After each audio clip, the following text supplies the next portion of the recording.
Hey everybody, Heather Dempsey here. I wanted to jump on because something just came up for a client, and it might be a little advanced if you're not familiar with the methodology or the process that I use for clearing beliefs, but I thought I would at least share this, and then once you get more familiar, it'll totally make sense. So very often when I'm working with clients, we are trying to discreate negative beliefs or non-serving beliefs because they're not getting the results that they want in life. And so normally we start a conversation of what are you experiencing that you don't want to? What would you rather be experiencing?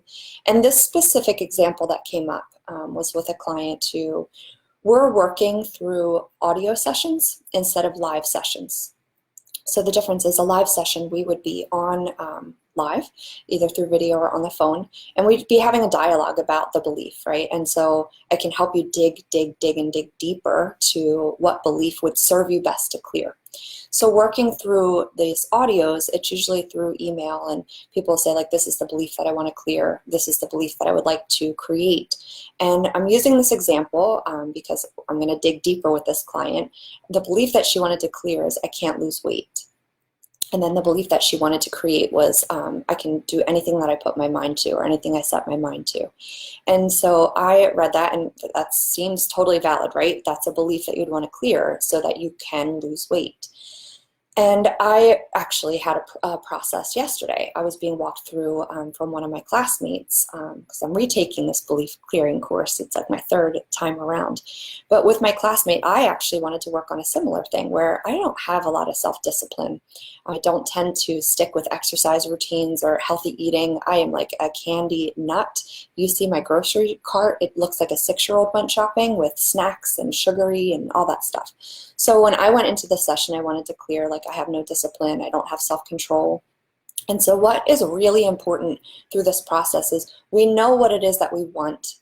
We know what our end goal is. And so often we start to articulate kind of what's getting in the way to achieving that. And so I can't lose weight or I have no discipline. They seem like they would be a core belief or a belief that's not serving you. But they're actually more of a symptom of the belief. So we think of core beliefs, that it's the foundation of all the responses, all the behaviors, all the patterns that we have. That core belief can create little offshoot beliefs. And so that I can't lose weight would be considered more of an offshoot. So to dig deeper, it would be like, what would create that belief? Right? What is it that could be under that? And I have written down still from my session yesterday of like, I have no self-discipline and I just can't take care of myself.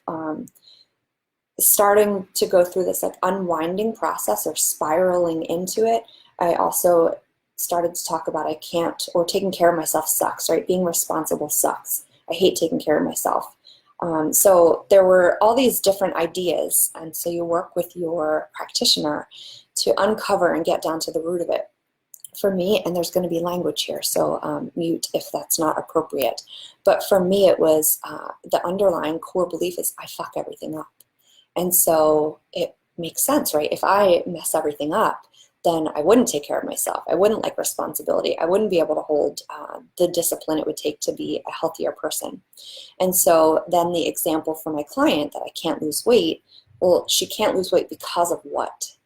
And just examples of what the core underneath could be is like, I don't deserve to be happy. I don't deserve to feel good.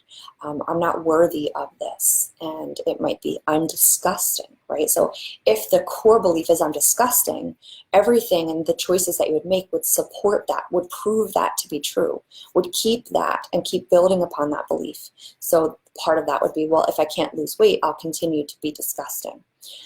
So a really short little tidbit, and hopefully this is at least a little bit of an insight and a little kind of teaser into what this work is, that if you are doing self-development work and if you are starting to try to understand the beliefs that are projecting you into your current experience and circumstance, that often the first level of beliefs that we think it is that we want to clear or we want to discreate, there's much deeper under that.